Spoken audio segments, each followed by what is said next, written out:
नमस्कार राजस्थान।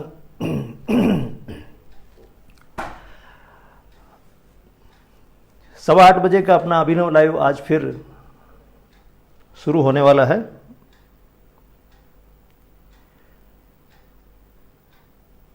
हम रोज विषय बदलते जा रहे हैं और आज का हमारा विषय इतिहास है, भारत का इतिहास।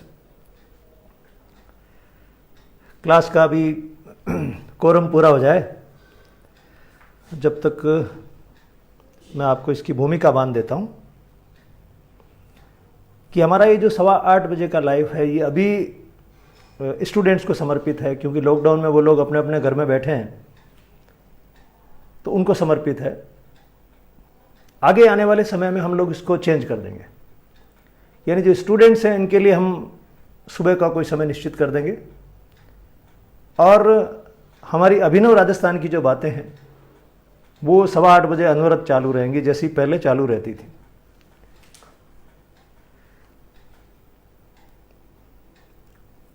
अलग अलग विषय होंगे स्टूडेंट्स के, और जैसे जैसे उनके एग्जाम सामने आते हैं उनके अनुसार उनके काम की सारी चीज़ें हम लोग उनके सामने प्रस्तुत कर देंगे। आज मैंने कमेंट बॉक्स बंद कर रखा है जनरल के लिए, तो आप केवल उसको देखिए। तो स्टूडेंट्स हैं वो इसमें मत फंसिए कि आप उसमें क्या लिखते हैं, इसमें कमेंट बॉक्स में इस चक्कर मत पड़िए। आप केवल समझिए, आपके काम की चीज़ें हैं उनको आप समझिए। और अगर आपको लगता है कि ये चीज़ें और लोगों तक भी जानी चाहिए तो आप ये जो हमारा कार्यक्रम है इस कार्यक्रम को शेयर करते रहिए और लोगों तक ही पहुँचे। राजस्थान में एक समस्या ये होती है कि जो कोई चीज़ हमको पसंद आ जाती है तो हम खुश हो जाते हैं, हमें मज़ा आ गया, लेकिन हम उसको बांट नहीं सकते किसी के साथ में। तो आप इसको बांटिए और दूसरे लोगों को बताइए कि हाँ इस तरह भी पढ़ा और पढ़ाया जा सकता है। फिर बाद में इसको YouTube पे कर देंगे सेट। वो सारी प्लानिंग हमारे विनोद जी लॉम रोड हैं, इनके हंसते रहेगी, वो क्या प्लान करते हैं इसके लिए। ये तो वैसे ही वो आवश्यकता आविष्कार की जननी के अनुसार काम हो गया, इसलिए मैंने कर दिया अभी जुगाड़ पद्धति से। चलिए क्लास पूरी हो गई है, 100 से ज़्यादा लोग हो गए हैं अब इसमें। अब शुरू कर देते हैं आज का टॉपिक। आज का टॉपिक बड़ा इंटरेस्टिंग है और वो है हिस्ट्री इंडिया की। और इंडिया की हिस्ट्री का एक पार्ट पढ़ते हैं बहुत इंटरेस्टिंग, जिसमें अंग्रेज आकर यहाँ पर जम गए थे और हमारे ऊपर राज करना उन्होंने शुरू कर दिया था। ये घटनाएं कैसे घटी एक के बाद में एक, इनको हम पढ़ेंगे। और ये पीरियड है इतिहास में 1700 से 1800 का, इसको हम लोग पढ़ेंगे। मैं अब बोर्ड की तरफ जाता हूँ, आपको उधर आना है।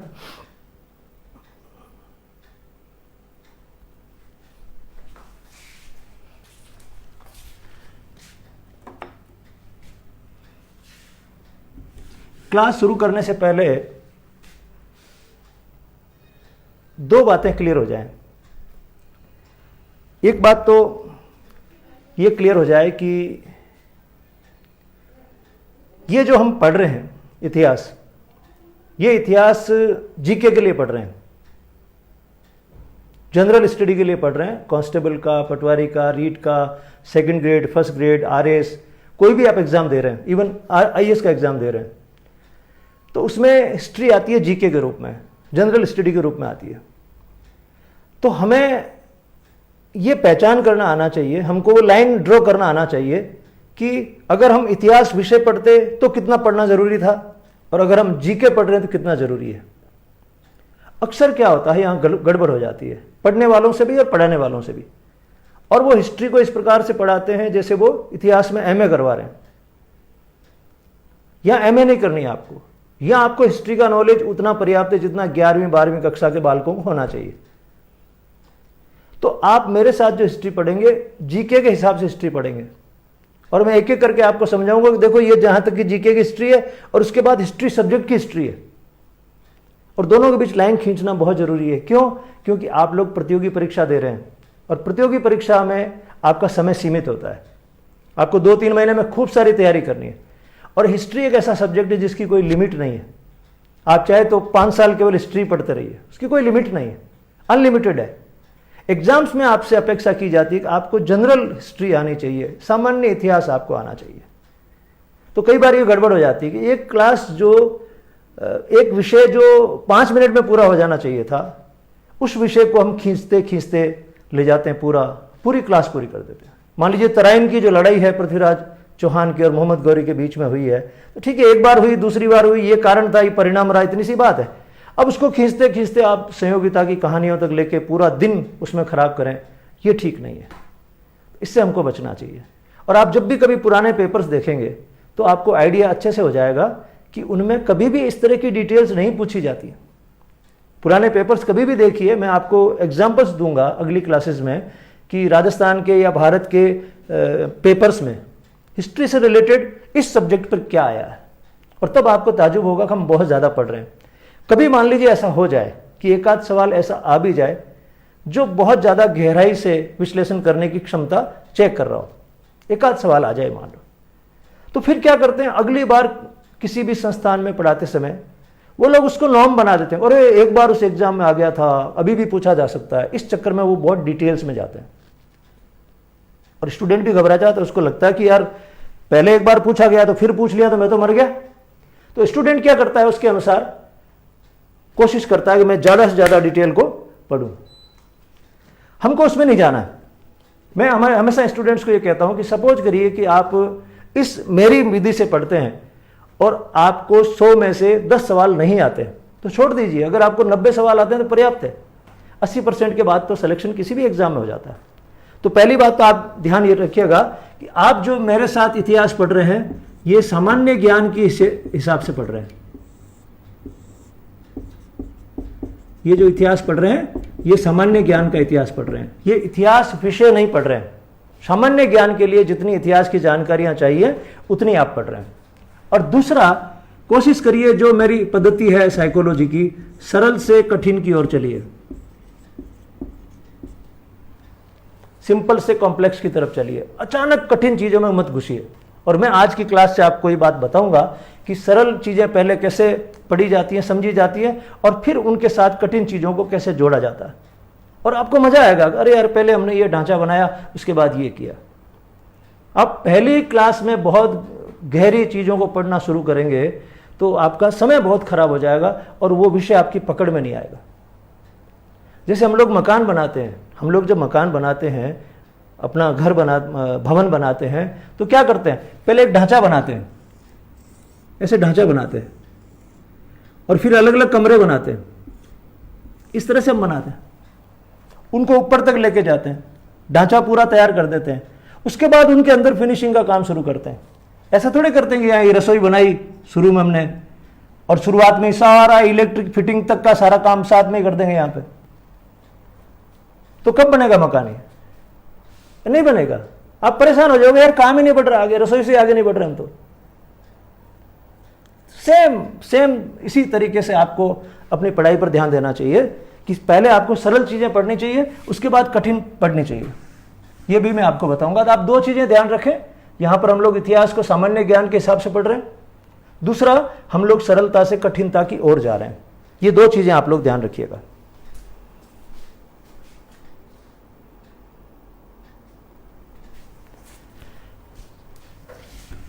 और ये जैसे जैसे क्लास आगे बढ़ेगी आपको ये सारी चीजें क्लियर हो जाएगी कि मैं क्या कहना चाहता हूं, क्यों कहना चाहता हूं, और आप अपने अनुभवों से भी इस बात को प्रमाणित कर लेंगे। हम लोगों का आज का विषय है भारत का इतिहास।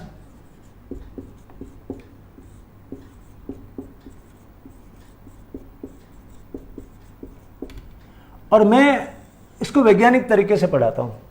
मैं ये मानता हूं इतिहास भी एक विज्ञान है। और विज्ञान का क्या मतलब होता है? व्यवस्थित ज्ञान। विज्ञान का मतलब खाली यही नहीं केमिस्ट्री को और फिजिक्स को, इनको बायोलॉजी को विज्ञान कहते हैं। विज्ञान का मतलब है कोई भी ज्ञान जो व्यवस्थित है उसको विज्ञान कहते हैं। तो इतिहास को भी व्यवस्थित किया जा सकता है। अब लोग मानने लगे हैं, पहले तो ये मानते थे कि इतिहास तो आर्ट्स का सब्जेक्ट है, इसको कैसे व्यवस्थित कर सकते हैं, लेकिन अब लोगों ने इसको व्यवस्थित किया है और अब ये विज्ञान हो चुका है। मैं इसको विज्ञान की तरह ही पढ़ाता हूं। और जब भी कोई ज्ञान व्यवस्थित होता है तो वो समझ में आराम से आता है, उसको याद करने का झंझट खत्म हो जाता है। और मैं आज इस क्लास से आपको बताऊंगा कि इस इतिहास को विज्ञान के तरीके से कैसे पढ़ा जाए, और ये आपके लिए एक नया अनुभव होगा, अलग ही तरह का अनुभव होगा, ऐसी आपने शायद ही कोई क्लास अटेंड की होगी। ठीक है, तो मैं आपको पढ़ा रहा हूं भारत का इतिहास, और इसका समय है 1700 से लेकर 1800 तक। ये 100 साल का इतिहास हम इस एक क्लास में पढ़ेंगे, और मैं रिपीट कर देता हूं, जीके की दृष्टि से पढ़ेंगे।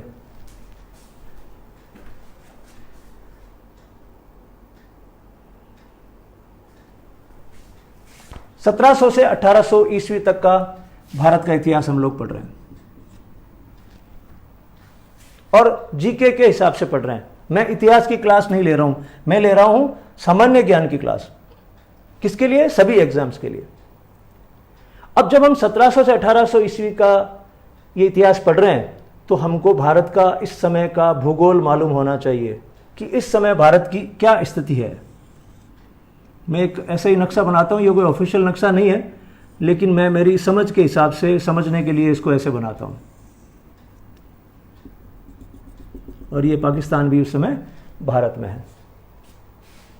ये भारत है 1700 ईस्वी का। सदी जैसे ही शुरू होती है और उस समय ये भारत है, और इस भारत की राजधानी दिल्ली है। दिल्ली इसकी राजधानी है।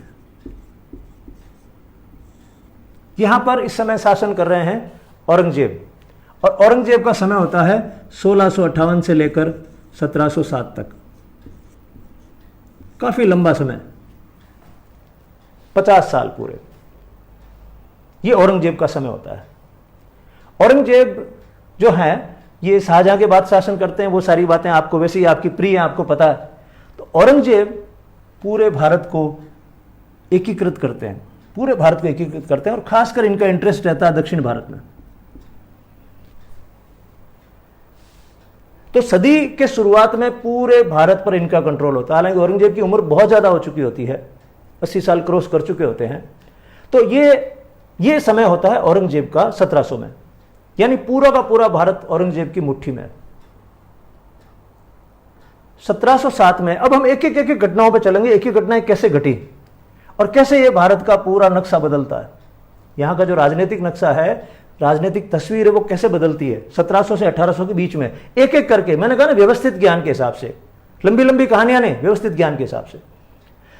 औरंगजेब की डेथ हो जाती है 1707 में। पहली घटना इस पूरी सदी में सबसे पहली और महत्वपूर्ण घटना है, वो है औरंगजेब की मृत्यु। औरंगजेब की मृत्यु 1707 में होती है। यह सबसे सरल हमको चीज पढ़नी है। जैसे मैं आपको कह रहा हूं कि कठिनता की ओर, फिर हमें उसके आगे कठिनता की ओर जाना चाहिए दूसरी क्लास में, कि औरंगजेब की मृत्यु किस जगह हुई थी, फिर औरंगजेब को किस जगह दफनाया गया था, जहां दफनाया गया था वहां और क्या चीज थी, और औरंगजेब की जो मजार है उसकी क्या खास बात है। अब ये क्या हो गई, कठिन बातें हो गई। मैं हमेशा चाहूंगा कि पहले हम सरलता से एक चीज को समझ लें अच्छे से। 1707 में औरंगजेब की मृत्यु हो गई थी। तो भाई लोग क्या करते हैं, इसी को बहुत कठिन बना देते हैं इस समय। और इस समय औरंगजेब की उम्र क्या थी, औरंगजेब की मृत्यु हुई उस दिन तारीख क्या थी, ये सारी चीजें आपको पढ़ने की जरूरत नहीं है। हालांकि मैं जानता हूं, लेकिन मैं उनको यहां रखना नहीं चाहता। वो 20 फरवरी को उनकी डेथ हुई थी 1707 में, वो डेट कभी एग्जाम में आएगी नहीं। लेकिन क्या मैं अगर इसको यहां पर लिखवाऊंगा तो स्टूडेंट तो लिखेगा, उसको लगेगा बहुत महत्वपूर्ण चीज है। और फिर वो 89 साल के थे, 89 ईयर्स ओल्ड थे। आपको इसको याद करने की कोई जरूरत नहीं, आप सामान्य ज्ञान पढ़ रहे हैं, उनकी वंशावली लिखने के लिए थोड़ी बैठे हैं। इतिहास में हमको ये ध्यान रखना है कि हम भारत का इतिहास पढ़ते हैं, किस वजह से पढ़ते हैं, ताकि हम ये जान सकें कि इन घटनाओं से हम क्या सबक ले सकते हैं। इन घटनाओं से हम क्या सबक ले सकते हैं। जब भी ऐसी घटनाएं घटती है तो मानवता कैसे रिएक्शन करती है, कैसे प्रतिक्रिया करती है, और देश के शासन में जो बैठे लोग हैं उनको किन चीजों का ध्यान रखना चाहिए। तो जैसे औरंगजेब की डेथ होती है तो क्या होता है, क्योंकि लोग मानते हैं कि औरंगजेब सब कुछ है, हिंदुस्तान के इतने तगड़े बादशाह हैं, सब कुछ है। तो औरंगजेब की डेथ होती है तो आप समझ सकते हैं अब पूरे भारत में क्या होने वाला है। या तो औरंगजेब का उत्तराधिकारी बहुत मजबूत हो, औरंगजेब की तरह ही हो, और अगर वो औरंगजेब की तरह नहीं है तो निश्चित मानिए कि जो मुगल सत्ता है वो बिखरनी शुरू हो जाएंगी। तो औरंगजेब के साथ यही हुआ। औरंगजेब के जो उत्तराधिकारी हैं मुअज्जम, जिनको बाद में हम बहादुर शाह फर्स्ट के नाम से, प्रथम के नाम से जानते थे, तो जो मुअज्जम है शासन माहिर उतने मजबूत नहीं थे, और औरंगजेब ने शासन इतना बड़ा फैला दिया, उतना उनसे संभला नहीं। तो 1707 की यह घटना हमको याद रखनी है कि 1707 में औरंगजेब की मृत्यु हो गई थी, और कहां हो गई थी? दक्षिण भारत में हो गई थी, अहमदनगर के पास में। अहमदनगर अभी महाराष्ट्र में, उसके पास में हो गई थी। और वहीं पास में औरंगाबाद है, उनका फेवरेट जगह है औरंगाबाद। ठीक है, तो 1707 पहली घटना। अपन देखो 1700 से 1800 तक चलेंगे, उसमें एक एक घटना हम लोग समझेंगे। अब यहां एक टर्न आता है क्लासिकल। देखिए, औरंगजेब की डेथ हो गई। अब इस समय का सीन देखिए आप, ये भारत के जो समुद्र के तट हैं, इन तटों पर क्या होता है? इन तटों पे विदेशी शक्तियां आ जाती हैं। पुर्तगाल आ जाता है, पुर्तगाल के लोग आ जाते हैं जगह जगह। वास्को डिगामा के बाद से आके धीरे धीरे भारत के तटों पे कब्जा करते हैं। अंग्रेज आ जाते हैं, अंग्रेज कंपनी आ जाती है, फ्रेंच कंपनी आ जाती है। ये सारे यूरोप से चल के और यहां भारत के यहां आके चिपकते हैं। और जहांगीर के समय, हमने पिछला जो लेसन है उसके पहले में आते हैं कि 1616 में जहांगीर ने परमिशन दे दी थी अंग्रेजों को कि आप यहां पे काम करो, जो अजमेर में घटना घटी थी, आओ आप आराम से यहां व्यापार करो।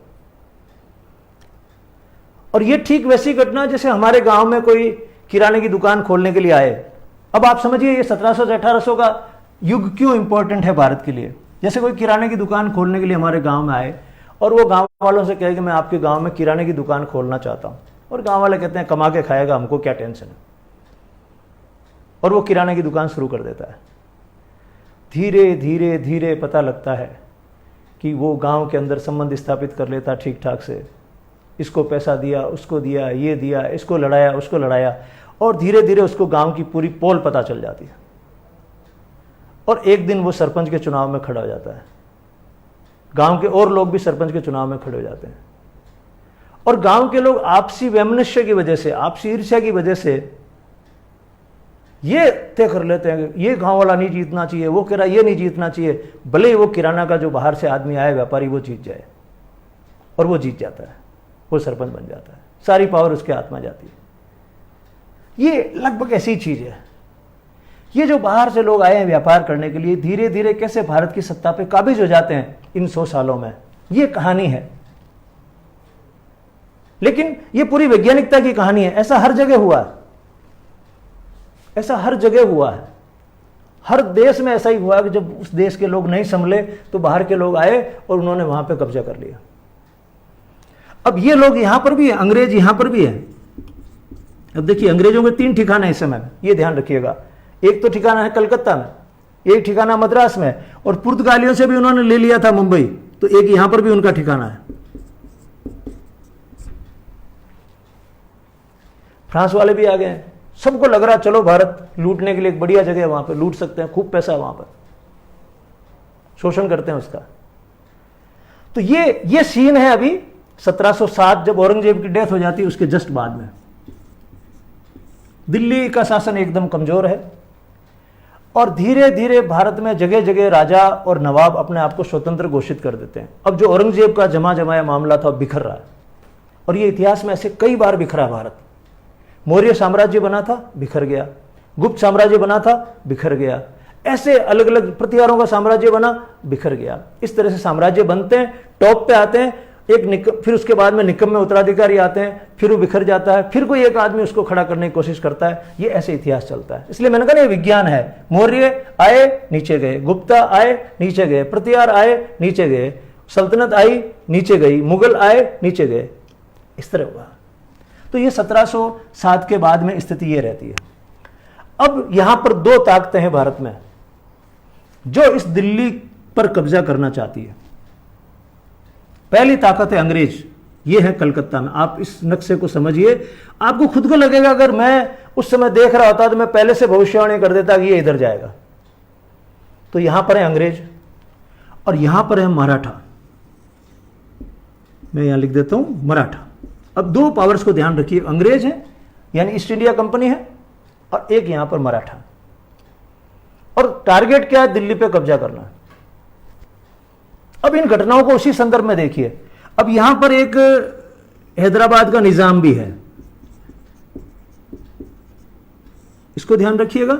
एक यहां पर मैसूर का शासन भी है, हैदर अली और उनके बेटे का आगे जाके, ठीक है। और ये ताकतें अब भारत में है इस समय में।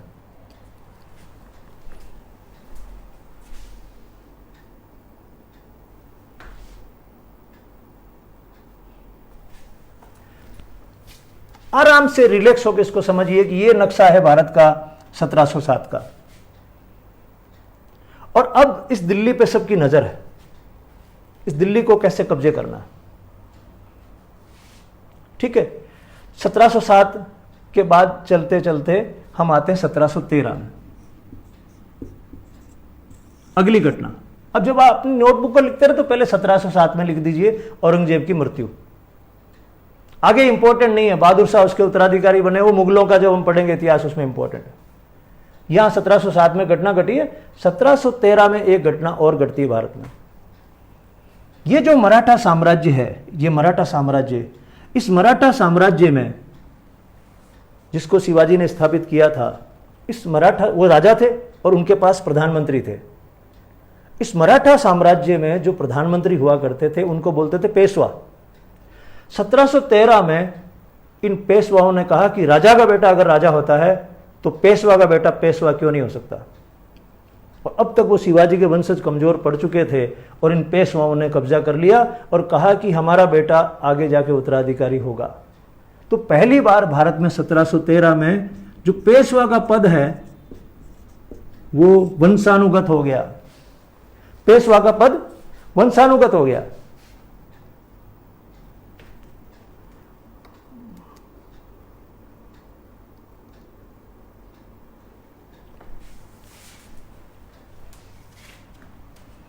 ये बड़ी घटना है, बहुत बड़ी घटना है मराठा साम्राज्य के हिसाब से।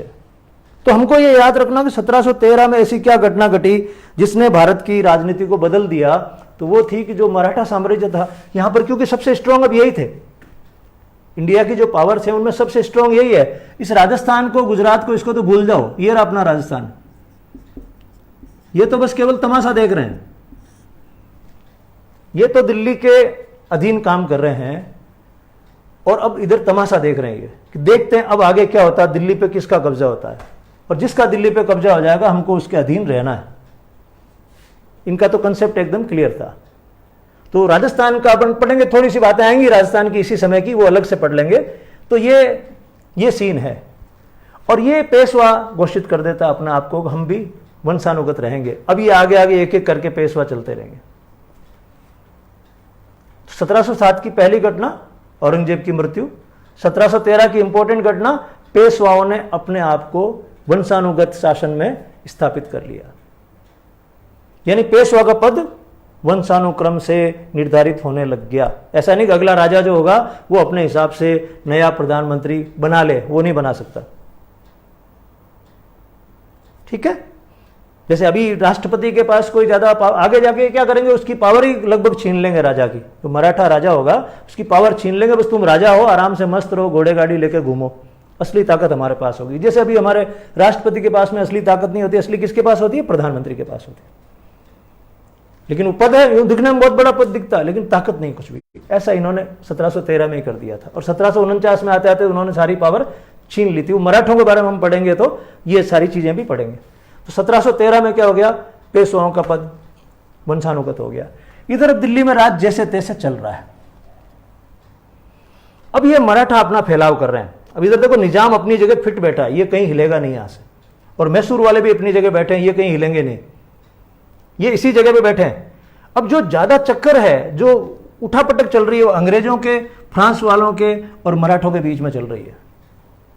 फ्रांस वाले तो कोशिश कर रहे हैं पैर जमाने की, अंग्रेज कोशिश कर रहे हैं भारत पे कब्जा करने की, और यही कोशिश कर रहे हैं मराठा। तो 1713 के बाद में अगली घटना की तरफ मैं आपको लेकर चलता हूं। मराठों के हिसाब से देखें तो खूब सारी घटनाएं, लेकिन जो महत्वपूर्ण घटना होती है वो 1753 में होती है, सॉरी 1757 में, 1757 में। ये जो अंग्रेज है ये यहां कलकत्ता के पास टिके हुए और यहां पर बंगाल है राज्य, और बंगाल का है नवाब। इनके और बंगाल के नवाब के बीच में खटपट हो जाती है। किस बात को लेकर होती है वो हमारा अगला स्टेप होगा। पहले यह तय हो जाएगा 1757 में घटना क्या घटी। उनके बीच में खटपट हो जाती है और बंगाल का जो नवाब है सिराज उद दौला और अंग्रेज यानी ईस्ट इंडिया कंपनी, इनके बीच में झगड़ा होता है और उस झगड़े को हम कहते हैं प्लासी का युद्ध। ये होता है प्लासी का युद्ध। अंग्रेजों के सेनापति रॉबर्ट क्लाइव होते हैं, अपने हमने बचपन से उनकी कहानियां सुनी होगी। फिर क्लाइव सेना लेके गया, वो सारी लंबी चौड़ी कहानी हमको याद नहीं करनी। एग्जाम्स में जो आते हैं इतिहास में सवाल वो इसी प्रकार से आते हैं कि नीचे 4 घटनाएं दी गई हैं, सामने उनका वर्ष दिया हुआ है, इनमें कौन सा सही मैच कर रहा है कौन सा सही मैच नहीं कर रहा। अधिकतर सवाल तो केवल इतने से ही आते हैं। कभी थोड़ा सा मुश्किल कर लेंगे तो वो पूछ लेंगे आपको प्लासी के युद्ध का कारण क्या था और इसका परिणाम क्या रहा। वो हम इससे आगे वाली स्टेज में पढ़ेंगे। अभी हम क्या करेंगे, पहले वो खाका खींचेंगे घर का, घटनाओं का क्या हुआ। 1707 में घटना घटी, औरंगजेब की मृत्यु हुई। 1713 में पेशवाओं का जो पद है वंशानुगत हो गया। मराठा साम्राज्य में बड़ी घटना ये घटी। इधर अंग्रेजों ने पहली लड़ाई शुरू कर दी है। 1757 में इन्होंने शुरू कर दी प्लासी की लड़ाई और इधर इन्होंने फ्रांस के लोगों से लड़ाई शुरू कर दी है 1746 में।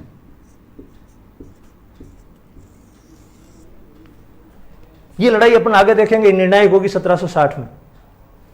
इधर वो क्या कर रहे हैं, इनसे लड़ रहे हैं, फ्रांस वालों से। निजाम इनका दोस्त हो चुका है, इनको अभी ये छेड़ नहीं रहे, इनको अभी छेड़ नहीं रहे। और आप देखिएगा कैसे धीरे धीरे एक दूसरे को छेड़ते छेड़ते ये अंग्रेज टॉप पे आ जाते हैं। 1757 में प्लासी की लड़ाई होती है, किसके बीच में होती है, अंग्रेजों के और बंगाल के बीच में। बंगाल का नवाब हार जाता है। जिन लोगों ने भी गद्दारी की वो सारी स्टोरी अलग है, मीर जाफर ने क्या किया, कैसे हुआ, वो अपन अगले सेक्शन में पढ़ेंगे। अपन क्या कर रहे हैं, पहले खाका खींच देते हैं, कम से कम उतना तो याद हो और आपका 80% काम उससे हो जाएगा। एग्जाम्स में इतना ही पूछा जाता है, प्लासी का युद्ध कब हुआ, 1757 में। 1757 के बाद में अगला स्टेप 1760।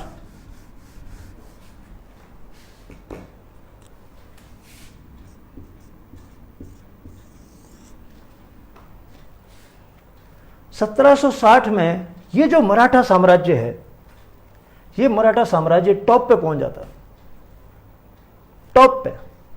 और जो पेशवा होते हैं वो नाना साहब होते हैं, बालाजी राव नाम होता है लेकिन उनको नाना साहब कहते हैं। एक नाना साहब और बाद में आएंगे 1857 में, वो अलग है, इनको नाना साहब कहते हैं। और 1760 में मराठा साम्राज्य इधर पाकिस्तान की तरफ पेशावर तक पहुंच जाता है। दिल्ली को छोड़ते हुए देखो, दिल्ली के पास से निकलते निकलते इधर जा रहे हैं यहां पे। और ये मराठा साम्राज्य अपनी चरम सीमा पे पहुंच जाता है, पूरा लंबा चौड़ा। तो 1760 को हम ये कह सकते हैं कि मराठा साम्राज्य अपने चरम पर पहुंचा। इतना बड़ा फिर मराठा साम्राज्य रहा नहीं आगे, अब सिकुड़ने का ही समय है। तो हर साम्राज्य का एक समय आता है चरम का। वो चरम कब आ गया, 1760 में, जब इन्होंने पेशावर तक पर अधिकार कर लिया। दिल्ली अभी बची हुई है। 1760। अब अंग्रेज यहां तक आ चुके हैं, बंगाल तक आ चुके हैं। अब वो इससे आगे बढ़ना चाह रहे हैं और 1764 में, सॉरी उससे पहले इनकी मराठों की एक लड़ाई हो जाती है 1761। इस पे अभी वो फिल्म भी बनी थी, पानीपत। 1761 में क्या करता है, ये जो यहां का जो अफगानिस्तान का शासक है उसको बुरा लगता है। उसको लगता है यार ये जो आज यहां तक आ गए कल को मेरे तक आ जाएंगे। वो फिर फौज लेके आता है। वो फौज लेके आता है और मराठों का प्लान होता है अब जस्ट दिल्ली कब्जा करना ही है, उससे पहले वो फौज लेके आता है। और अहमद शाह अब्दाली और मराठों के बीच में संघर्ष होता है। अब दिल्ली का शासक कहने को तो शाह आलम होता है लेकिन उसके पास कुछ ज्यादा होता नहीं है, नाम मात्र का शासक होता है दिल्ली का। और अवध वाला शासक है सुजाउद्दौला। अब ये बीच में अवध पड़ जाता है, यहां पे ये भी एक इंपॉर्टेंट स्टेशन है हमारा, अवध। तो 1761 में लड़ाई होती है पानीपत की तीसरी लड़ाई। किनके बीच में होती है? मराठों के, सदाशिवराव इनके वो सेनापति होते हैं, इनके बीच में भाऊ, और उधर अहमद शाह अब्दाली के बीच में, इधर से ये टकराव हो गया। अब आपको ये समझना है, ये मराठे इधर से गए और वो इधर से आए, और फिर ये इधर साइड से इनको सपोर्ट करने के लिए आए, और मराठे इसमें हार गए, बहुत बुरी तरह से हार गए, क्रश हो गए एकदम। कहां तो चरम सीमा पे पहुंचे 1760 में, और कहां 1761 में इतना बुरी तरह से इनका नरसंहार हुआ। अंग्रेज तमाशा देख ही रहते। अंग्रेज ये सोच रहे थे यार ये निपट लें आपस में कहीं। अंग्रेज सीधा पंगा ले ही नहीं रहे थे, जैसे यहां फ्रांस वालों से लड़ रहे थे, लेकिन इनसे नहीं लड़ रहे थे। उनको लग रहा था कि यार ये एक बार ये निपट लें आपस में, और अंग्रेजों के लिए राहत की सांस हो गई। आगे देखिए, अभी तक वो छेड़ेंगे नहीं मराठों को, टाइम आते ही छेड़ेंगे। वो क्या कर रहे हैं? इधर चल रहे हैं धीरे धीरे। अंग्रेज आदमी क्या करता है कि हमेशा लंबी प्लानिंग करता है। वो आज की नहीं करता, आज तलवार लेकर निकल पड़ो और पूरे भारत पे कब्जा कर लो, बड़ी प्लानिंग से चलता है। 1761 में क्या हो गया? पानीपत की लड़ाई। आई रिपीट, 1707 में औरंगजेब की मृत्यु, 1713 में पेशवाओं का पद वंशानुगत, 1757 में प्लासी का युद्ध, 1760 में ये अपना मराठों का चरम सीमा पे पहुंचना, 1761 में पानीपत की तीसरी लड़ाई। इसी बीच 1760 में वांडीवास की लड़ाई होती है अंग्रेजों और फ्रांस वालों के बीच में। 1760 में वांडीवास की लड़ाई होती है, और इससे पहले इनकी जो छुटपुट लड़ाइयां चल रही थी 7 साल से, इनकी जो छुटपुट लड़ाइयां चल रही थी, वो लड़ाइयां या वांडीवास की लड़ाई में आके खत्म हो जाती हैं, और अल्टीमेटली अंग्रेज फ्रांस को हरा देते हैं। वांडीवास की लड़ाई का मतलब है अब भारत में फ्रांस के लोगों का जो सपना था कि हम यहां राज करेंगे, वो टूट गया। वो किससे टूटा? 1760 की वांडीवास की लड़ाई से। वांडीवास यहां तमिलनाडु में है। अब अंग्रेजों के पास में ये एरिया भी हो गया है, यानी ये एरिया अंग्रेजों के पास है, इधर ये एरिया अंग्रेजों के पास है। 2 जगह तो इन्होंने अपने पैर जमा लिए। 2 लड़ाइयां लड़ी इन्होंने और 2 जगह अपने पैर जमा लिए, 1757 और 1760। अब अंग्रेज यहां से आगे बढ़ते हैं और 1764 में बक्सर की लड़ाई करते हैं।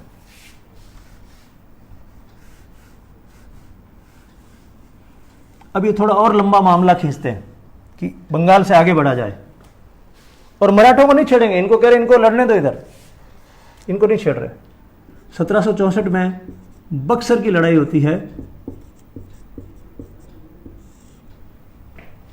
किनके बीच में होती है? अंग्रेज कंपनी के बीच में, और इधर ये सारी फोर्सेस मिला के, बंगाल वाली, अवध वाली और दिल्ली वाली। दिल्ली का बादशाह, अवध का नवाब और बंगाल का नवाब, ये तीनों मिलके और अंग्रेजों से लड़ते हैं। इसके बाद भी ये लोग हार जाते हैं। अंग्रेज और आगे बढ़ जाते हैं, अब दिल्ली के पास में आ रहे हैं। तो 1764 में हो गई बक्सर की लड़ाई। जब इधर अंग्रेज अपना प्रभुत्व स्थापित कर लेते हैं, तो अब यहां पर भी प्रभुत्व स्थापित हो गया, यहां पर भी हो गया।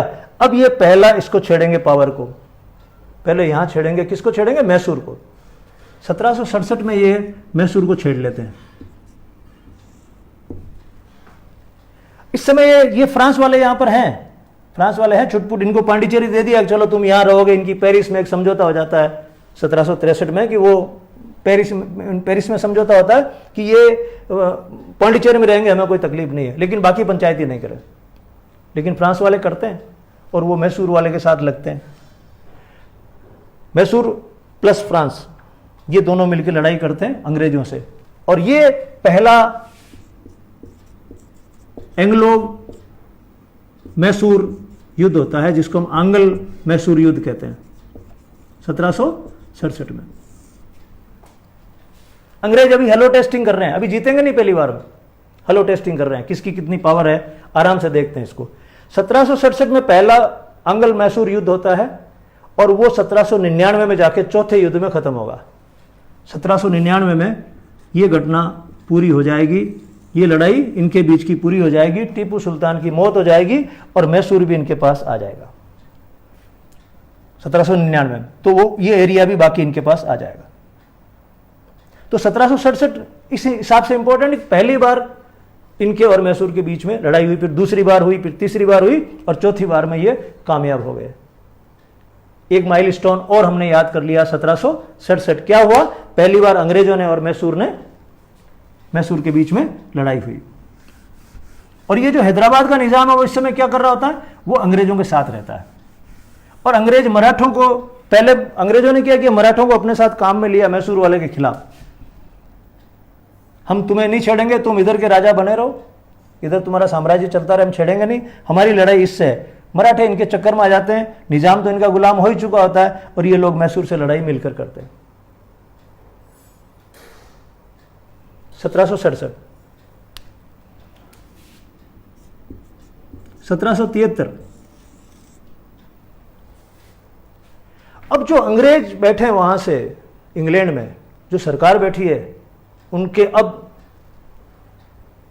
बल्ब जलने लग गए दिमाग के अंदर कि यार जिस कंपनी को हमने भेजा था व्यापार करने के लिए, वो तो भारी भारी लड़ाइयां करने लगी वहां पे और जीतने भी लग गई है। उनको ये लगा कि यार इस कंपनी को इसी तरह से अपन ने छूट दी तो कल को ये अपना स्वतंत्र साम्राज्य घोषित कर देंगे कि अब हमें इंग्लैंड से कोई मतलब नहीं है। किसी भी आदमी का माथा खराब हो गया, कहते हैं ना भाई, सत्ता जो होती है व्यक्ति को भ्रष्ट कर देती है, पावर करप्ट से मैन। इन्होंने कहा ये जो भी आदमी यहाँ कंपनी में है और इन लोगों का खोपड़ा खराब हो गया तो ये लोग कहेंगे अब तो हमारा खुद का साम्राज्य, हमारे को इंग्लैंड से क्या लेना देना। उन्होंने कहा टाइम रहते इनका इलाज करो। उन्होंने वहां पर एक कानून पास किया जिस कानून को हम कहते हैं रेगुलेटिंग एक्ट।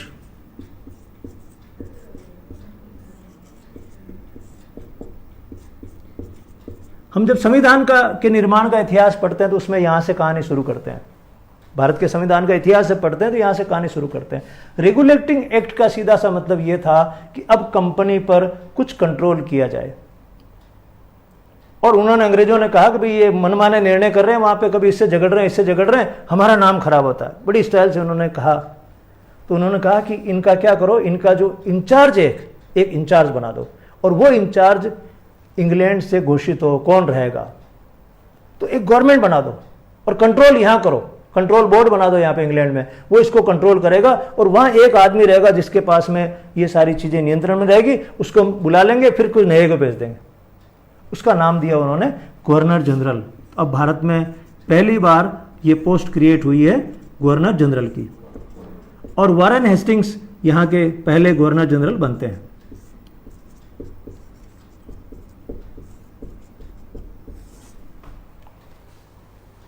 गवर्नर जनरल की पोस्ट हो गई, गवर्नमेंट ऑफ बंगाल बना दी इन्होंने। 1773 तक इन्होंने काम ठीक कर लिया। अभी तक इधर झगड़े में इन्होंने क्या किया, फ्रांस को इन्होंने दबा लिया, मैसूर के साथ लड़ाई शुरू कर चुके हैं, मराठों को अभी इन्होंने छेड़ा नहीं है। इनको लगा कि पहले स्थितियां थोड़ी ठीक कर लेते हैं, फिर क्योंकि अल्टीमेट लड़ाई मराठों से लड़नी है और मराठों को अगर हरा देंगे तो उसके बाद भारत पे कब्जा हो जाएगा। ठीक है, ये वारेन हेस्टिंग्स यहां के गवर्नर जनरल बन जाते हैं, गवर्नमेंट ऑफ बंगाल बन जाती है। और ये जो मद्रास वाला काम है, मुंबई वाला काम है, ये सारा इनके अंडर में होता है। यहां से डायरेक्शन लेने आपको। अब ये पूरा भारत अब आपके सामने है। 1773। अब जब इनका सारा मामला ढांचा ठीक बन जाता है, अब ये मराठों को छेड़ते हैं। देखो अब कितना प्लानिंग से ये काम करते हैं। शुरुआत में इन्होंने बिल्कुल भी नहीं छेड़ा, उनको आपस में लड़ने दिया, दिल्ली वालों को उनको आपस में लड़ने दिया, उनको काम में ले लिया। अब 1775 में पहली बार आंग्ल मराठा युद्ध होता है। एंग्लो मराठा वॉर, ये पहला होता है और ये 3 बार होते हैं युद्ध।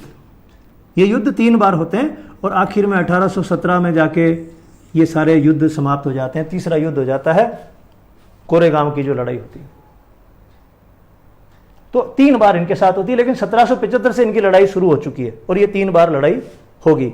ये घटना घट गई 1775 की। क्या रही कि पहली बार आंग्ल मराठा युद्ध हुआ है, यानी अब अंग्रेजों ने मराठों से भी लड़ाई कर ली। हम आगे 1775 तक। 1784, 1784, वहां जो इंग्लैंड में अंग्रेज बैठे हैं, जो गवर्नमेंट ऑफ यूके, ब्रिटेन की गवर्नमेंट बैठी है, उनको लगता कि नहीं और कंट्रोल करो। तो पहले तो उन्होंने कंपनी वालों को कहा कि तुम अपने आदमियों को कंट्रोल करो, अब उन्होंने कहा नहीं गवर्नमेंट कंट्रोल करेगी, खुद कंट्रोल करेगी गवर्नमेंट। आप समझ रहे हो ना, एक तो ब्रिटिश ईस्ट इंडिया कंपनी है, वो तो एक कंपनी है इंग्लैंड की जो सन 1600 में बनी थी और इधर भारत में व्यापार करने के लिए आई थी 1600 में। फिर अपन समझते हैं 1616 में जहांगीर ने कहा चलो व्यापार कर लो, इंग्लैंड के राजदूत से लेटर, राजा से लेटर लेकर आए थे। अब उनको लगा यार हमारे से लेटर लेके गए और कल को ऐसा नहीं हमारे को पूछे ही नहीं, जहांगीर ने हमारे नाम पे उनको व्यापार करने की परमिशन दी है, कल को ऐसा नहीं हो जाएगा स्वतंत्र घोषित कर ले भाई हमारा तो जम गया मामला, फिर हमको क्या फायदा हुआ। वो तो अपना फायदा देख रहे थे भाई इतना बड़ा देश हमको मिल जाएगा तो हम इसका शोषण करेंगे, कच्चा माल हमको मिल जाएगा तो हम इंग्लैंड को मजबूत बना लेंगे। भारत पे उनकी नजर थी, योजना तो ये थी। 1784 में पिट्स इंडिया एक्ट पास करते हैं। देखो मैं बार बार आपको ये रिपीट कर रहा हूं, मैं पहले सरल चीजें आपको बता रहा हूं। रेगुलेटिंग एक्ट में मैंने सिर्फ आपको यह कहा कि इंग्लैंड की सरकार ने, ब्रिटेन की सरकार ने कंपनी पर अपना नियंत्रण करने की कोशिश की। ज्यादातर एग्जाम में क्वेश्चन यही आता है 1773, इसका मतलब रेगुलेटिंग एक्ट, इसको मैच करना होता है। तो पहले हम सरल सरल चीजें सीख जाएं, उसके बाद पढ़ेंगे कि रेगुलेटिंग एक्ट में क्या है, वो पढ़ेंगे जब हम संविधान का इतिहास पढ़ेंगे। लेकिन अभी शुरुआत से रेगुलेटिंग एक्ट में हम उलझ जाएं तो ये 100 साल का इतिहास पढ़ने में हमको बहुत लंबा समय लगेगा। 1784 में पिट्स इंडिया एक्ट आ जाता है। पिट्स इंडिया एक्ट वो इंग्लैंड की सरकार बना देती है और कंट्रोल कर देती है इसके ऊपर। अब सीधा गवर्नमेंट का कंट्रोल, पहले तो कंपनी वालों का तुम कंट्रोल करो, अब कह रहा नहीं अब वहां की गवर्नमेंट कंट्रोल करेगी। 1784 1793 में जब यहां पे कॉर्नवालिस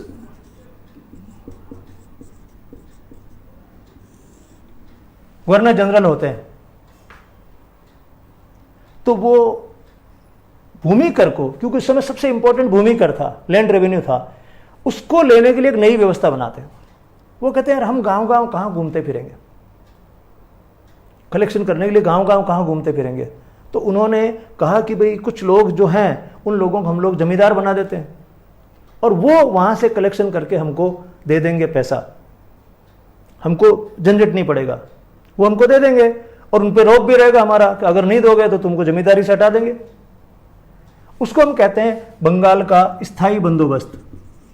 यानी पहली बार उन्होंने बंदोबस्त कर दिया। उन्होंने कहा यार क्या फसल होती है नहीं होती है हमारे समझ में नहीं आता, हमारे यहाँ सिस्टम ये था कि जो आपकी उपज है उसके अनुसार आप पर कर लगेगा। इन्होंने कहा ये हमारे दिमाग में नहीं बैठता कौन सी उपज होती है, हमें तो सीधा सीधा पैसा चाहिए, हमें तो आप साल का पैसा बता दो इतना पैसा दोगे, हमें वो पैसा चाहिए। अब आप नीचे वालों से कैसे लेते हो क्या करते हो ये आपका झंझट है। 1793 में स्थायी बंदोबस्त हो जाता है, परमानेंट सेटलमेंट हो जाता है। ये भी एग्जाम में आता है 1793 में क्या हुआ था, स्थायी बंदोबस्त हुआ था। ये बड़ी घटना थी हमारे रेवेन्यू सिस्टम की।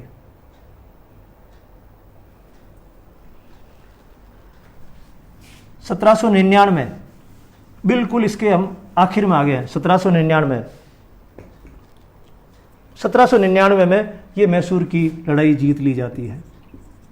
यानी ये चौथा आंग्ल मैसूर युद्ध होता है और इसमें अंग्रेज जीत जाते हैं, टीपू सुल्तान की मौत हो जाती है।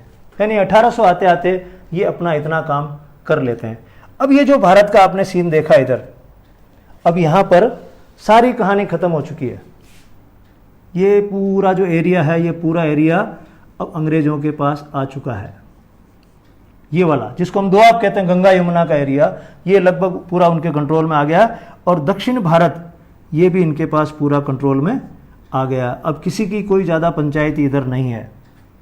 मैसूर को हटा दीजिए, सबको हटा दीजिए आप, ठीक है। अब ये अंग्रेजों का ये एरिया इनके पास है, पूरा यहां तक पूरा एरिया इनके पास है, यहां निजाम है और ये पूरा इन्होंने पूरा एरिया अपने पास ले लिया बस। अब केवल बचे मराठा। अब आप सोच रहे हैं इन्होंने जब चारों तरफ से मामला जमा लिया है, अब केवल मराठों को हराना है। और ये अगली सदी शुरू होते ही ये काम कर देंगे। 1800 के बाद की सदी शुरू होगी तो ये काम कर देंगे, उनको हरा देंगे। उनको हरा देंगे तो भारत में एक छत्र साम्राज्य ईस्ट इंडिया कंपनी का हो जाएगा। तो इनको ये 100 साल लगे ये काम करने में। कैसे किया इन्होंने? ऐसे ऐसे किया।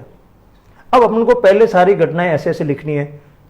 1707 में औरंगजेब की डेथ, पेशवा। अब मैं आपको बताता हूं हम कठिन पर कैसे जाएंगे। अगला जो चैप्टर होगा, पहले वाले चैप्टर में हम खाका बनाएंगे, अगले वाले चैप्टर में हम कैसे जाएंगे। पहले हम करेंगे 1707 ऐसे लिखेंगे, क्या हुआ? औरंगजेब की मृत्यु हुई, नंबर 1। अब थोड़ा कठिन में जाएंगे, कहां पर हुई? हम कहेंगे दक्षिण भारत में हुई। कहां पर हुई? अहमदनगर के पास हुई।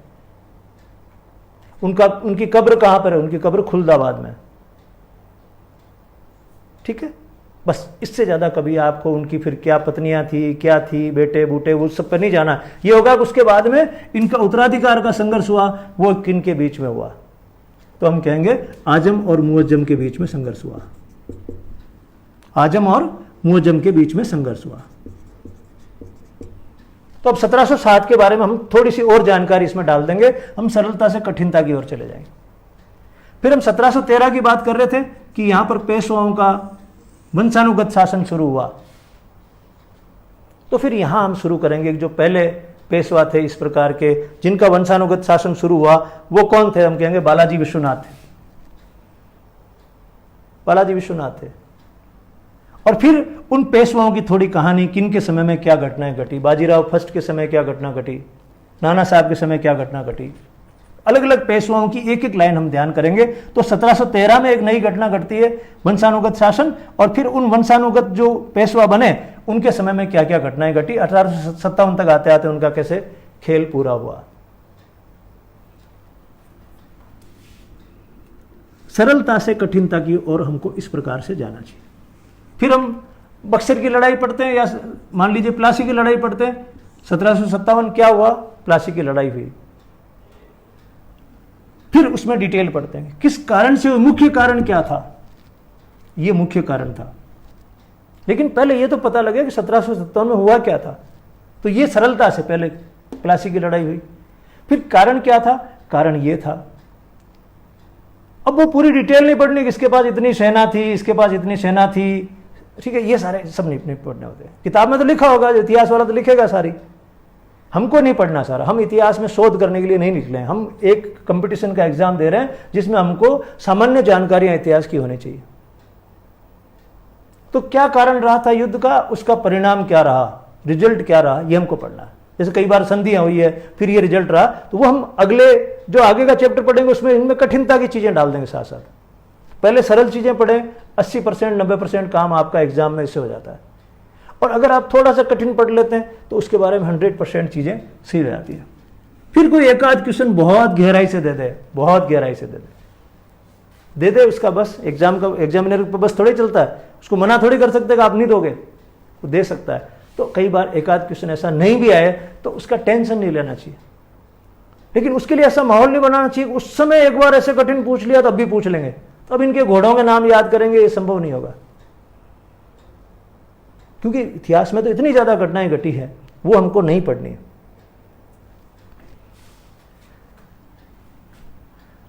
ये जो समय घटनाक्रम चल रहा है, इस समय राजस्थान में क्या हुआ, थोड़ी सी मैं हल्की सी झलक उसकी आपको दे देता हूं। ये जो मराठे इधर घूम रहे हैं, यहां से यहां तक ये घूम रहे हैं, तो राजस्थान तो पास में ही है। इन मराठों को 1730 में चस्का लग गया राजस्थान का। बूंदी के उत्तराधिकार के संघर्ष में गड़बड़ चल रही थी और इनको बुला लिया, इन्होंने वहां पंचायती कर ली, इनको स्वाद आ गया। तो लगा ये ठीक है यार, हम तो सोच रहे थे राजस्थान की तरफ देखना नहीं है, भारी भारी लोग हैं, कहीं अब हमारा झगड़ा इनसे नहीं हो जाए। इन्होंने जब वहां हस्तक्षेप किया तो उनको कुछ मदद मिल गई, पैसा हाथ लग गया। इन्होंने जो जैसे कहते ना, अब बिल्लियों को आपने दिखा दिया कि यहां पर दही रखा हुआ है। उसके बाद ये फिर राजस्थान में आने लगे और लगातार 1818 में अंग्रेजों से जब हार के फिर अंग्रेजों का अधीन राजस्थान हुआ, तब तक ये मराठे राजस्थान में अपना उत्पाद जारी रखते रहे। 1734 में कोशिश की गई थी हमारे राजस्थान के कुछ राजाओं के द्वारा, 1734 में कोशिश की गई थी, उसको हम कहते हैं हुरडा सम्मेलन। इकट्ठे हुए थे और उन लोगों ने प्लान किया था कि हम लोग इनको हरा देंगे। मराठों का ऐसा क्या है, ये भी तो भारत के हैं, हम भी भारत के हैं, उनसे लड़ देंगे। उन्होंने इकट्ठा होकर कोशिश की थी, लेकिन फिर फूट पड़ गई इनके अंदर। फिर जयपुर वालों ने पीठ पीछे जाके समझौता कर लिया और बेचारा मेवाड़ वाला जिसने आयोजित कराया वो मर गया। अब मराठों की ऐसी धाक थी राजस्थान में कि जहां भी ये जाते थे तो पहले से ही वहां पर इनके लिए थैलियां तैयार होती थी, आप ये थैलियां लो, हमारा पीछा छोड़ो। ये जो 1700 से 1800 का समय चल रहा है, इस समय राजस्थान की क्या स्थिति है, इसका मैं हल्की सी झलक आपको बता रहा हूं। 1748 में 47 में ये लड़ाई हुई जयपुर के उत्तराधिकार को लेकर। तब भी बिल्कुल मराठे थे और उस समय ऐसा माहौल बन गया था कि मराठे जिसके साथ में है वो टीम तो जीतनी जीतनी है, जिसके साथ ये रहेंगे वो टीम तो जीतनी है। तो फिर पंचायती 1750 में ये जब जयपुर में घुसे तो ईश्वरी सिंह वहां के शासक थे और खूब इन्होंने बाजार में उत्पात मचाया, खूब लूटपाट की। ईश्वरी सिंह को इतना लगा कि मैं राजा होकर कुछ भी नहीं कर पा रहा हूं। ईश्वरी सिंह ने आत्महत्या कर ली। फिर काफी समय तक ये लोग नहीं संभले। 1787 में तुंगा में आमने सामने हुए, जयपुर और जोधपुर के राजा इकट्ठे हुए। उन्होंने कहा हम इकट्ठे होकर पंगा लेते हैं इनसे, तुंगा का पंगा।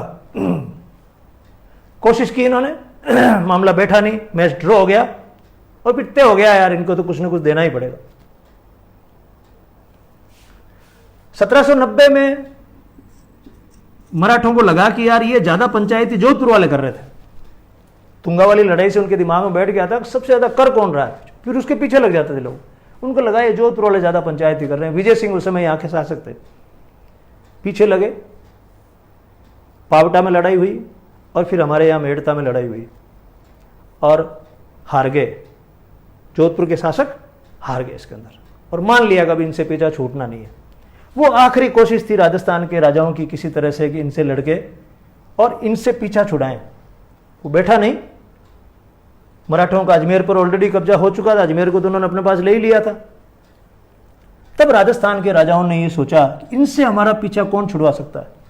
तो पता लगा कि एक नई ताकत आई यहां पे, अंग्रेज, ये हमारा पीछा छुड़वा सकते हैं। इन्होंने फिर उनसे समझौता करना शुरू कर दिया, संधियां करना शुरू कर दी। 1803 में कुछ संधियां हुई, वो ज्यादा कामयाब हुई नहीं, तो 1818 में खूब सारी संधियां सारे हमारे राजस्थान के राजाओं के साथ हो गई। और क्यों हुई थी, उनको लगा यार इनसे पीछा छुड़ाओ हमारा। ये मराठे जब भी देखो घोड़े लेके आ जाते हैं और यही नहीं आ जाते, इनके चेले चपाटी आ जाते हैं। एक आमिर खान नाम का इनका चेला था मराठों का, उसके पास कई सारे सैनिक थे, वो भी धमकता था, कभी भी आके किसी को भी लूटपाट करके ले जाता था।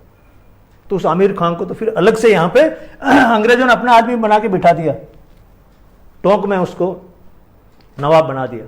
आमिर खान बन गए हमारे पहले नवाब टोंक के। ये 1700 से 1800 की कहानी है जो आपको इस प्रकार से समझनी चाहिए।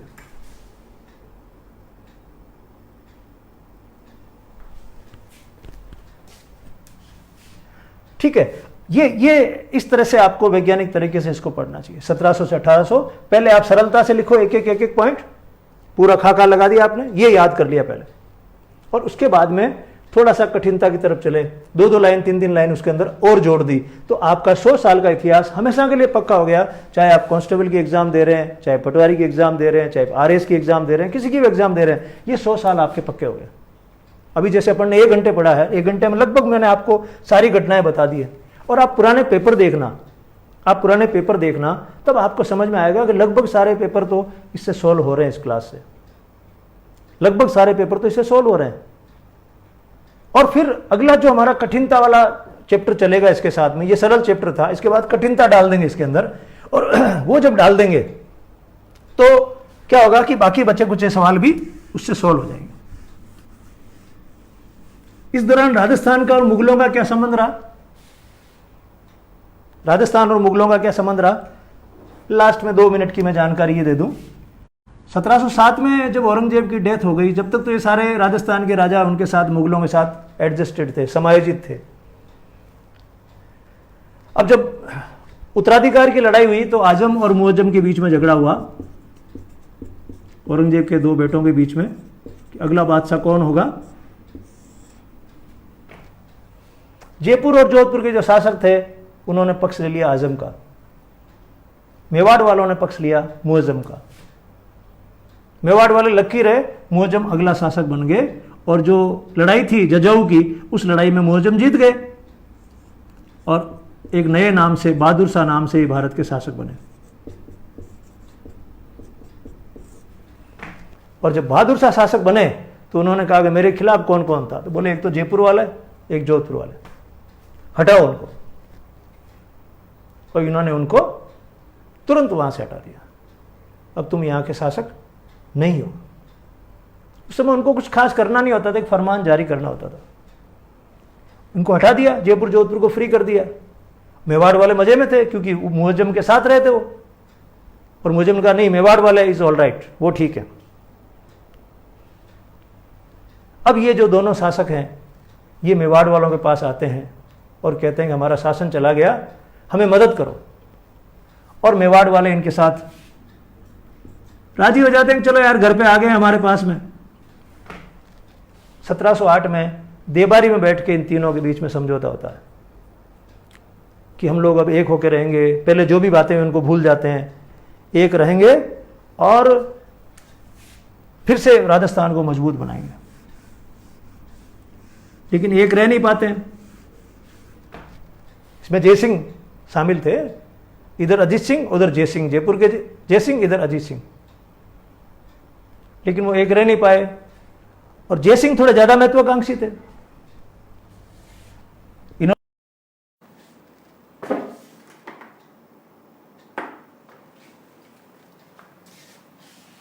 कोई फोन कर रहा नहीं करना चाहिए ऐसे में यार, मैसेंजर से कर रहा नहीं करना चाहिए। तो इन्होंने उनको समझा दिया कि इनको आप वापस शासन दे दो, दे दिया उन्होंने वापस। और जैसे ही वापस शासन आ गया तो जयसिंह ने मौका ताड़ लिया और दिल्ली के शासक से संबंध स्थापित कर लिए, और उनमें मोहम्मद शाह नाम था उनका खास। और फिर उन्होंने जयपुर को बहुत बड़ा बनाया। 1727 में जयपुर नगर की स्थापना कर ली। ये एक चरम आया इनका भी, जयपुर नगर की स्थापना कर ली, अश्वमेध यज्ञ कर लिया, क्या क्या नहीं कर लिया जयसिंह ने। और उसका कारण एक ही था करने का, क्योंकि दिल्ली कमजोर थी, वरना तो मौका नहीं मिलता। दिल्ली कमजोर थी और दिल्ली वाले जो शासक थे उनके साथ जयसिंह के संबंध अच्छे थे। उसके पहले जो फर्रुखशियर थे उनके साथ में अजीत सिंह के संबंध अच्छे थे। तो ये जो 1708 में समझौता इन्होंने किया, वो लगभग समझौता टूट सा गया। मेवाड़ वाले अपने कोने में एक साइड में बैठे रहे और इन लोगों ने कोशिश की दिल्ली से वापस हमारी दोस्ती ठीक हो जाए, और उस दोस्ती का फायदा जयसिंह ने खूब उठाया और उन्होंने अपने शासन को बहुत मजबूत कर लिया। जयसिंह उस समय उत्तर पश्चिमी भारत में मजबूत शासक बन गए थे। बाद की जो कहानी आती है, मैंने बताया कि जयसिंह की डेथ होने के बाद में उत्तराधिकार का संघर्ष हुआ। उत्तराधिकार के संघर्ष में राजस्थान की सारी फौजें एक तरफ और जयपुर और भरतपुर की फौजें एक तरफ। बगरू की लड़ाई हुई, राजमहल की लड़ाई हुई, 2 लड़ाई इनके बीच में हुई। और उस समय फिर मराठे धमक गए। अब मराठे धमकने के बाद में फिर राजस्थान के राजाओं की स्थिति अच्छी नहीं रही। मैंने कहा ना 1730 में जब मराठे एक बार घुस गए थे यहाँ पे, उसके बाद फिर राजस्थान की स्थिति ठीक नहीं रही। और ये मराठों की मेहरबानी पे रहे कि मराठे हमको नहीं छेड़ें, बस कुछ पैसा ले लें, जिसको चौथ वसूली कहते थे, पैसा ले जाएं, साल भर का किराया ले जाएं, हमको राज करने दें। और फिर इन्होंने साल भर का किराया अंग्रेजों को देना तय कर दिया और देश की आजादी तक ये अंग्रेजों को किराया देते रहे। ये 1700 से लेकर 1800 तक की भारत की कहानी है, सरलता से। मैं आपको बार बार ये ताकीद करता रहूंगा कि आप आनंद से पढ़िए। ये जो पढ़ाई है ये टेंशन का सब्जेक्ट नहीं होना चाहिए, ये आनंद का सब्जेक्ट होना चाहिए, मजा आना चाहिए पढ़ने में। और कारण ये हो जाता है कि आप लोग सही ढंग से नहीं समझ पाते हो, फिर आपका माथा काम नहीं करता है, फिर आपको लगता है नहीं समझ में आ रहा, कहीं पे कुछ घुस रहा, कहीं पे कुछ घुस रहा। आंग्ल मैसूर युद्ध घुस जाता है उसमें, आंग्ल मराठा युद्ध में, वो नहीं करना है। पहले एक ढांचा बनाना, जैसे मैंने कहा ना अपना घर बनाते हैं अपन, क्या करते हैं पहले ढांचा बनाते हैं, पूरा ढांचा बना के पूरा ऊपर तक छत बना लेते हैं। पहले एक बार छत बनाओ ना, उसके बाद इसके अंदर फिनिशिंग का काम शुरू करो, फिर मार्बल फिटिंग करो। आपको जो जो लास्ट में करना बाद में करो, तो पहले वाला काम हो जाएगा तो संतुष्टि हो जाएगी ना भाई, इतना इतना तो हो गया। जब अपना घर बनता कितनी खुशी होती है, अब इतना ऊंचा आ गया, इतना ऊंचा आ गया, खुशी होती है ना, प्रोग्रेस दिखती है ना आपको, इतनी तो हमारे पास हो गई। अब तो हालांकि पीछे वाला काम खूब होता है। ये फिर जब आप RS IAS बनना चाहते हैं तो पीछे वाली फिनिशिंग है RS IAS वाली, जो पीछे की फिनिशिंग है ना, जिसको अपन लाइट फिटिंग कहते हैं, मार्बल लगाना, ये करना, कलर करना, फर्नीचर बनाना है। फर्नीचर बनाने की स्टेज पे आते हैं मतलब आप आईएएस वाली स्टेज पे आ जाते हैं। लेकिन अगर आप पहले ढांचा बना लेंगे, एक बार आप ढांचा बना लेंगे तो कांस्टेबल पटवारी का काम तो उस ढांचे से चल जाएगा, रीट का काम उससे चल जाएगा।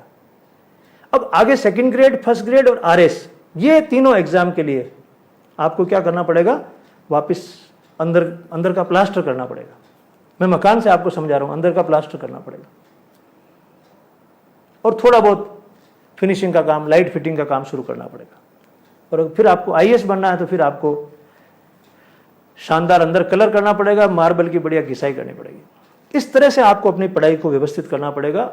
और कोई मुश्किल नहीं है कि आज आप कांस्टेबल की तैयारी कर रहे हैं या पटवारी की तैयारी कर रहे हैं, रीट की तैयारी करते हैं, कल को आप आरएस की फर्स्ट ग्रेड की तैयारी भी कर सकते हैं। लेकिन समस्या ये होती है हमारे साथ कि हम लोग पहली बार में याद करने के चक्कर में, रटने के चक्कर में फंस जाते हैं और पढ़ाई से मोह भंग हो जाता है। तो बहुत सारे इंटेलिजेंट बच्चे कई बार वो शुरुआत में कहते नहीं यार ये हमारे बस का सौदा नहीं है, और या फिर वो पूरा साल पढ़ते हैं तो उनको टेंशन रहता है कि मुझे कुछ याद नहीं रह रहा है। कल मैंने इसी पे आपको बताया था कि आपको याद नहीं रहता है, मन नहीं लगता, उसके पीछे कारण है कि चीजें समझ में नहीं आती। अगर इजीली समझ में आने लग जाए चीजें तो मुझे लगता है कि आप कभी भी हिम्मत नहीं हारोगे। और 2-4 घंटे दिन में पढ़ के, मान लो ये 100 साल का इतिहास आपने आज पढ़ लिया, कल और 100 साल का पढ़ लें, 1800 से 1900 तक का, मजेदार नहीं हो जाए कहानी सारी की सारी? 100 साल का पढ़ लिया, 5-7 दिन के अंदर पूरे भारत का इतिहास पढ़ लिया। बताओ, जिसके पढ़ने के लिए 2-2 महीने लगते हैं। और मैं एज ए टीचर, मैं टीचर हूं तो मेरा काम क्या है? मेरा काम ये चीजों को आपके लिए सरल बनाना। मेरा काम ये नहीं है कि जो किताबों में जितना लिखा हुआ फिर वो सारा का सारा मैं यहाँ पे लिख लिख के यहाँ यूं करूं। किताब में लिखा हुआ है वो मेरा काम थोड़ी है। तो कई बार जो स्टूडेंट्स की आदत होती है, जैसे जिनकी जैसी आदतें पड़ी होती है, उनको लगता है आप यहाँ डिटेल नहीं लिखवा रहे हो। मैं कह रहा हूँ डिटेल आपकी किताब में लिखी हुई है, वो मेरा काम नहीं है। एज ए कोच मेरा यही काम है कि आपको मैं रास्ता बताऊंगा, वहां चलो ऐसे जाया जा सकता है। एक सूत्र अगर मैंने आपको दे दिया तो फिर आप दूसरी चीजें उसमें वैसे भी फिट कर लेंगे। कहते हैं ना कई बार a² + b² + ये करके निकाल लो, तो वो बार बार थोड़ी संख्याएं बताएगा कोच, वो तो कहेगा ये फॉर्मूला है, एक एग्जाम्पल आपको बता दिया, 2 बता दिए, अब 10 एग्जाम्पल आप सेट कर लो। मेरा काम यही है। और एक मैं जो बड़ी इंटरेस्टिंग बात आपको बता दूं, इतिहास अपने आप को दोहराता बहुत है। तो आप देखिए 1757 में, यहां से देख लीजिए 1658 में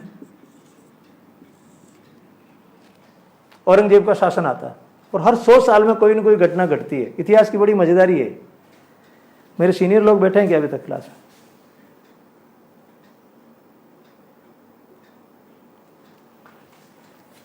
इतिहास की बड़ी मजेदारी है। 1658 में औरंगजेब का शासन स्थापित होता है भारत में, और अभी अपन ने पढ़ा था 1757 में अंग्रेजों का शासन शुरू हो जाता है। प्लासी के युद्ध से समझ लो शुरू हो जाता है, यानी ईस्ट इंडिया कंपनी का शासन शुरू हो जाता है। 1658 में किसका था? औरंगजेब का। और देखो 1757 में लगभग 100 साल में हो जाता है, और 1857 में ईस्ट इंडिया कंपनी का शासन समाप्त हो जाता है, और इंग्लैंड का सीधा शासन भारत पे शुरू हो जाता है 1857 में। और ये 1957 होने ही वाला था, लेकिन थोड़ा विश्व युद्ध दूसरा होने के कारण से उनको पहले भारत से जाना पड़ता है। 1947 में वो भारत छोड़ के चले जाते हैं। टर्म देखो आप, 100 साल। इतिहास में 100 साल बड़े इंपॉर्टेंट होते हैं। हर 100 साल में कोई न कोई ऐसी घटना घटती है। 1918 और 20 के बीच में एक बड़ी बीमारी आई थी, स्पेनिश फ्लू। करोड़ों लोग दुनिया में खत्म हो गए थे, क्योंकि उस समय इलाज के साधन नहीं थे, लोगों की समझ कम थी। आज 2020 में भी एक नया फ्लू आ गया जिसको हम कहते हैं कोरोना, बराबर 100 साल में। आप हर 100 साल बाद देखेंगे कोई न कोई एक घटना घटती है ऐसी। ये पता नहीं क्या इस इतिहास की एक उसके पीछे लॉजिक है कुछ, कि 100 साल में, कहते हैं 100 साल में पानी भी एक बार आ जाता है, अपनी जगह वापस देख लेता है। तो आपने अगर कब्जे वब्जे कर रखे हैं तो उधर बाढ़ आ जाएगी जोरदार तरीके से। 100 साल में एक बार ऐसी घटना घटेगी। ये इतिहास की बड़ी मजेदार चीज है। इसलिए मैं इतिहास को एक विज्ञान समझता हूं। इसमें रिपीटिशन होता है, चीजें दोहराई जाती है। और जो शासक यहाँ के प्रयोग करते हैं, वो शासक आप देखो, तुगलक ने प्रयोग किए थे, मोहम्मद तुगलक ने प्रयोग किए थे। राजधानी यहाँ नहीं होनी चाहिए, यहाँ होनी चाहिए, मुद्रा ऐसी होनी चाहिए। वो सारे प्रयोग फेल हुए।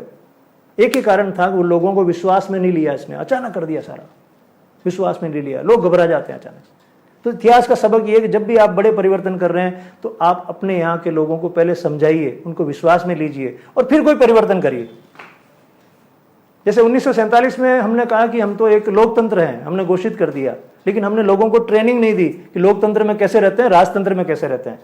वो ट्रेनिंग नहीं देने का नुकसान हम आज 70 साल में भुगत रहे हैं। अभी भी हम गुलामों की तरह हाथ जोड़ के खड़े हैं, अफसरों के सामने, नेताओं के सामने हाथ जोड़ के खड़े हैं। क्यों? हमको ट्रेनिंग नहीं दी, हमको तैयार नहीं किया। और एक चीज ले आए, वो हम समझ ही नहीं पा रहे हैं है क्या। हम तो राजतंत्र में खुश थे, समझ में आता है राजा है ये, उसके आगे पीछे घूमना है, समझ में आ रहा था। अब ये समझ में नहीं आ रहा, आप कहते रहोगे आपका सेवक है, लग नहीं रहा, बड़ी गाड़ी में आ रहा सामने से, तो लोगों को तैयार नहीं करते हो और कोई चीज दे देते हो तो वो चीज चलती नहीं है। तो राजतंत्र से भी कई गुजरी चीज आ गई। आप देखो गंगानगर में गंग नहर बनाई, गंगा सिंह जी बहुत इंटेलिजेंट महाराजा हुए हैं बीकानेर के, गंग नहर बनाई। 1925 में काम शुरू किया था और 1927 में 2 साल में नहर बन गई पूरी पूरी। 2 साल में 90 किलोमीटर नहर बन गई। और आज वो इंदिरा गांधी कैनाल कब से शुरू की थी, राजस्थान कैनाल के नाम से शुरू की, बरसों तक बनती रही, अभी भी वो पूरी नहीं बनी है। जो ओरिजिनल डिजाइन था वहां तक नहीं पहुंची है। कितना कमाल है ना। 1889 में एक समझौता हुआ जोधपुर और बीकानेर के बीच में कि जोधपुर से बीकानेर को रेल से जोड़ना है। 1889 में 1891 में रेल चल गई वहां पे, 2 साल के अंदर पटरियां बिछ गई, रेल सेवा शुरू हो गई। तो हम उस सिस्टम से भी गए और ये सिस्टम काम नहीं कर रहा, ये सिस्टम सड़ गया। इतिहास इसलिए पढ़ाया जाता है कि जब भी आप कोई नया सिस्टम लाते हैं लोगों के सामने, नई चीज लाते हैं, तो उसके पहले तैयार करना चाहिए लोगों को। और जहां जहां भी हमारे इतिहास में जिन जिन लोगों ने भी ऐसे प्रयोग किए और लोगों को तैयार नहीं किया, उसके परिणाम अच्छे नहीं रहे देश के लिए। इसलिए इतिहास पढ़ाया जाता है। ये थोड़ी सी मेरे उन दोस्तों के लिए है जो स्टूडेंट्स नहीं है लेकिन जो भारत के इतिहास को समझना चाहते हैं।